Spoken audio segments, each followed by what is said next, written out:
ಏನು ವಿಚಾರನ ಸದನದಾಗ ಚರ್ಚೆ ಮಾಡ್ತೀರಿ ನೀವು, ಅದು ಯೋಜನೆನೇ ಅಲ್ಲ, ವೈಯಕ್ತಿಕ ಅದು ನೋಡ್ರಿ. ಅದು ಕೆಲವು ವಿರೋಧ ಪಕ್ಷದವರಲ್ಲಿ ಪ್ರಸ್ತಾಪ ಮಾಡಿದ್ರು. ವಿರೋಧ ಪಕ್ಷದವರು ನಿಮ್ಮ ಸಚಿವರು ರಾಜಣ್ಣ ಅವರು ಪ್ರಸ್ತಾಪ ಮಾಡಿದ್ರು.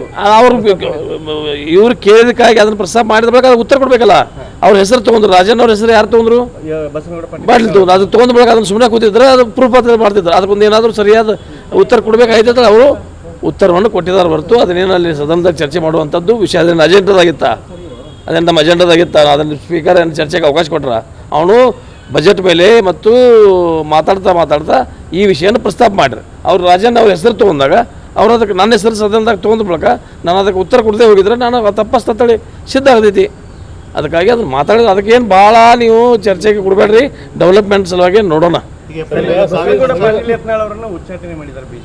ಅದು ಅವರ ಪಕ್ಷದ ವಿಷಯ. ನಾವು ಹೆಂಗೆ ಹೇಳೋಣ ಅದನ್ನು? ಅವ್ರ ಪಕ್ಷದ ವಿಷಯ. ನಾನು ಕಾಂಗ್ರೆಸ್, ಅವ್ರ BJP, ಆ ಪಕ್ಷದಲ್ಲಿ ಇರುವ ಏನಾದರೂ ಗದ್ದಲಗಳು ನಾನೇ ಯಾಕೆ ಮಾತಾಡಕ್ಕೆ ಹೋಗಬೇಕು? ಶೋರ್ 100%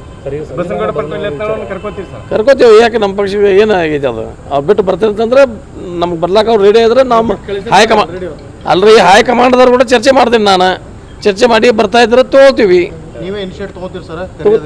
ತಗೋತೀನಿ. ಏನು ತೊಂದರೆ ಇದೆ? ನಿಮ್ಮ ಜಾರಕಿಹೊಳಿ ಸಾಹೇಬರು ನಿನ್ನೆ ಕುಮಾರಸ್ವಾಮಿ ಅವ್ರನ್ನ ಭೇಟಿಯಾಗಿದ್ದಾರೆ ದೆಹಲಿ ಒಳಗೆ.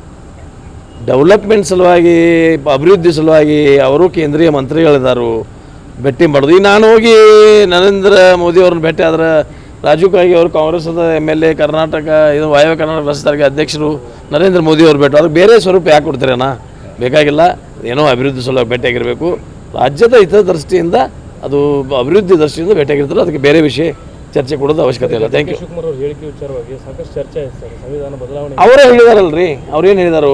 ಅದು ಸಿದ್ಧ ಮಾಡಿ ತೋರಿಸಿದ್ದಾದ್ರೆ